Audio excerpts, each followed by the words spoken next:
নমস্কার, দেখছেন কলকাতা টিভির সঙ্গে রয়েছে অনন্যা। শুরু করছে সংবাদ সারাদিন।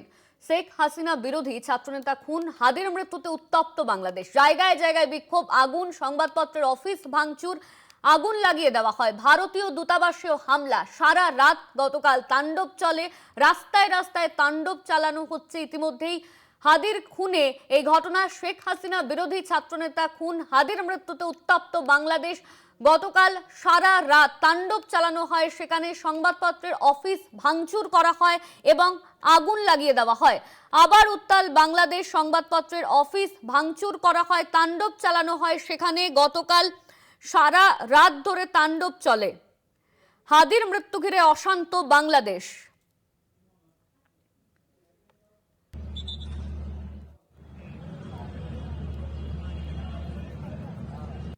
গত শুক্রবার ঢাকার জনবহুল এলাকায় প্রকাশ্য সভায় গুলিবিদ্ধ হন বাংলাদেশের ইনকিলাব মঞ্চের মুখপাত্র শরীফ ওসমান হাদি। তারপর থেকেই জ্বলছে বাংলাদেশ। ভারত বিরোধী স্লোগান লাগাতার। উত্তাল ঢাকা ও চট্টগ্রাম। সংবাদপত্র অফিসে আগুন লাগিয়ে দেওয়া হয়, ভাঙচুর করা হয়, সারা রাত তাণ্ডব চালানো হয় সেখানে। অগাস্টে ছাত্র আন্দোলনের অন্যতম মুখ শরীফ ওসমান হাদির মৃত্যুর পর থেকে অশান্তির পরিস্থিতি।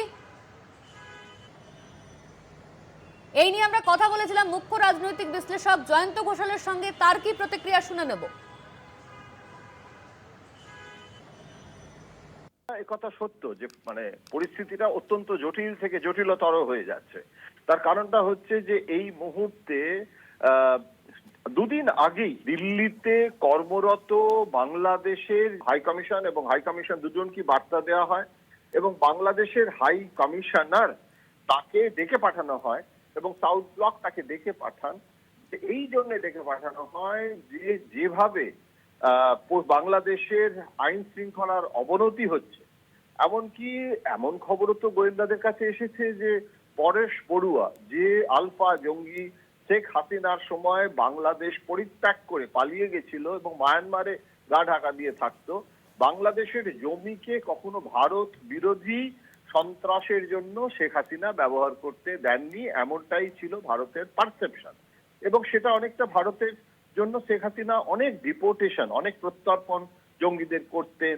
এখন যে পরিস্থিতিটা দাঁড়িয়েছে যে যেভাবে জঙ্গি তৎপরতাটা বাড়ছে, পাকিস্তানের আইএসআই প্রধান তিনি যদি বাংলাদেশ সফর করতে থাকেন এবং যদি দেখা যায় যে পাক সেনা বাংলাদেশকে নিয়ন্ত্রণ করতে শুরু করেছে, তাহলে সেক্ষেত্রে জামাত একদিকে যেমন রয়েছে, আবার আর একদিকে রয়েছে বিএনপি, এবং বিএনপি ছাড়াও আর একটা রয়েছে এনসিপি, এবং এই যে ছাত্র সংগঠন যেটা শেখ ইউনূস যেটা তৈরি করেছেন, তারা কিন্তু আবার সুষ্ঠুভাবে শান্তিপূর্ণভাবে নির্বাচনটা হতে দিতেও চাইছে না। তার কারণটা হচ্ছে শেখ ইউনূস কিন্তু মোহাম্মদ ইউনূস কিন্তু চাইছেন যাতে তার ক্ষমতাসীন যে কর্তৃত্ব সেটা যাতে থাকে।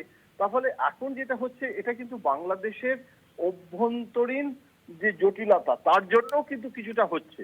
এটা কিন্তু খুব গভীরে গিয়ে দেখতে হবে। আওয়ামী লীগের অফিস পুড়িয়ে দেওয়া, এটা বিএনপিও আওয়ামী লীগ বিরোধী। আওয়ামী লীগ তো বলেছিল বিএনপির সাথে হাত মিলিয়ে নির্বাচনে যেত প্রস্তুত ছিল, কিন্তু বিএনপির মনে হয়েছে যে বাংলাদেশের মানুষ যে অ্যান্টি আওয়ামী লীগ, যে অ্যান্টি ইনকামবেন্সি, সেটাতে ভোট হলে বিএনপি ক্ষতি হবে। তাহলে বিএনপি ভারতের পক্ষে এখন যে মুহূর্তে যতগুলো রাজনৈতিক প্রতিষ্ঠান আছে, তার মধ্যে বিএনপি সব থেকে বেশি প্রো ইন্ডিয়া স্ট্যান্ড নিতে শুরু করেছে এবং বাণিজ্যের জন্য সহায়তা করবে বলছে। এখন এই অবস্থায় বিএনপির সাথে জামাতদের ঝগড়া হয়ে গেছে এবং জামাতকে তারা অত আসন দিতে চাইছে না। ভারত জামাতকে এই মুহূর্তে চায় না যে জামাত ক্ষমতায় আসুক, বরং বিএনপি ক্ষমতায় এলে ভারতের নিয়ন্ত্রণ করতে সুবিধা হয়। এখন এই পরিস্থিতিটাতে ভারতের অবস্থান হচ্ছে যে আমরা বাংলাদেশের অভ্যন্তরীণ ব্যাপারে নাক গলাবো না এবং আমরা ওদের ভোটের কোন রকম ব্যবস্থা নেব না, কিন্তু সংখ্যালঘু হিন্দুদের ওপর যদি অত্যাচার শুরু হয়, যদি আওয়ামী লীগ এবং এই ধরনের ঘটনা ঘটে, যেগুলো খবরের কাগজ পুড়িয়ে দেওয়া, জ্বালিয়ে দেওয়া, এখন এগুলো হলে কিন্তু মুশকিল হয়ে যাবে। এবং এটা কারা করছে সেই তদন্তটাও বাংলাদেশকে করতে হবে। তার কারণ ভারতের যে হাই কমিশনার ঢাকায় কর্মরত, তাকেও তো বাংলাদেশ সরকার তারা ডেকে পাঠিয়েছিল যে তোমরা শেখ হাসিনাকে ফেরত দাও, শেখ হাসিনাকে কেন তাকে রাখা হয়েছে।